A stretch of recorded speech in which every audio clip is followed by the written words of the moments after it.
Hello everyone and welcome to this YouTube channel once again, and today in this video we are going to deal with another methodology of dealing with SSRF vulnerability. So without wasting time, let's roll into the intro.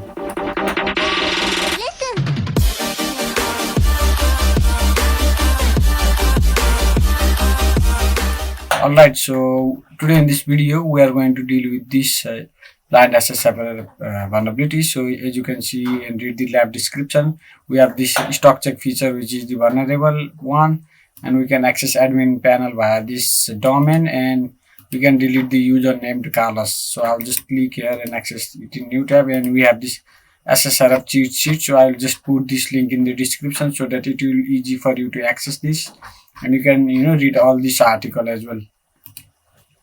So I'll just go here, and as for the lab description, we have this check stock which is the vulnerable parameter.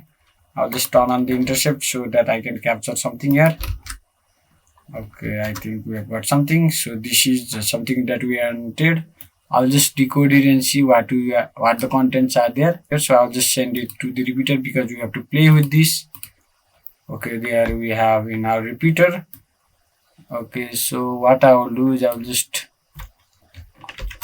clear that, and I'll just type localhost, and I'll just try to access. So even not only localhost, you can even write something like 127.0.0.1, right? And you can write another domain name as well, not only this localhost. So you can just read and choose the best one for you, and if something is not working, then you can try the another one. But here localhost might be working, but I'm just writing 127.0.0.1. So you can see it is checking this stock.we-like-to-solve.net.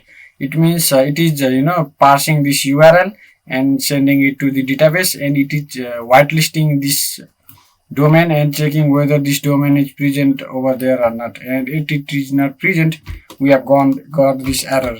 So this is the main URL, or that is username or host name. So what I'll do is I'll just write @ and this URL, and I'll just send this. Okay, let me render this. So you can see we have got another error. So let me make it clear why I have written this @ over here.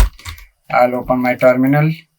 So you can see here I have this s @nd, and this nd is the name of my computer, s is the logged in username. In the same way, this 127.0.0.1 is the username, and unlike just like that nd, this stock.we-like-to-solve.net, that is the host name. So here we have this computer name, we have this host name or domain name over here.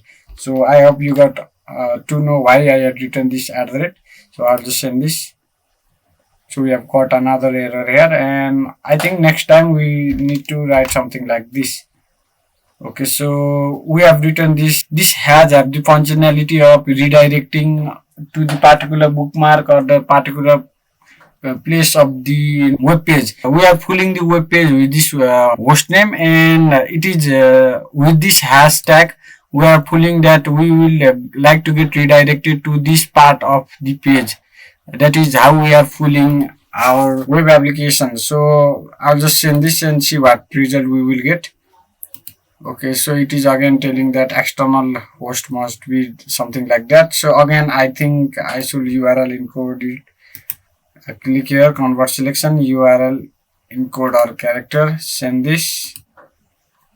Okay, again one more time, I will place Ctrl U. Okay, I think we have got something here.